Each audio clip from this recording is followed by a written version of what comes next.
అందరికీ నమస్కారం. వినాయక చతుర్థి శుభాకాంక్షలు. శుక్లాంబరధరం విష్ణుం శశివర్ణం చతుర్భుజం ప్రసన్నవదనం ఛాయే సర్వ విఘ్నోపశాంతయే. విఘ్నాలు కలిగించిన విఘ్నరాజా నీకు నమస్కారం.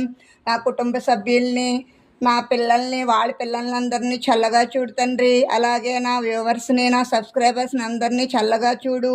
మరొకసారి అందరికీ వినాయక చవితి శుభాకాంక్షలు. యూట్యూబ్ ద్వారా నేను ప్రతి చిన్న విషయాన్ని కూడా తెలియజేస్తున్నందుకు చాలా సంతోషపడుతున్నాను. అల్పాహారం ఏంటంటే దోశల్లో నేను కాస్త క్యారెట్ ఉల్లిపాయలు వేసి చేశాను. నేను తాతయ్య గారు అవిసె గింజల పొడి వేసుకు తింటాం. పిల్లలు వాళ్ళ నాయనమ్మ పంపిన నల్లగారం వేసుకుని తింటారు. వైట్ రైస్, అలాగే బంగాళదుంప శనగపప్పు ఇగురు, చారు. ఒక్కొక్కసారి బూస్ట్ హార్లిక్స్ అని కన్ఫ్యూజ్ అయిపోయి చెప్తూ ఉంటాను, నన్ను క్షమించండి. కమ్మనైన బుట్టగిన్ని పెరుగు ఎంత బాగుందో చూసారా ఈ వీడియో అనుకుంటాను.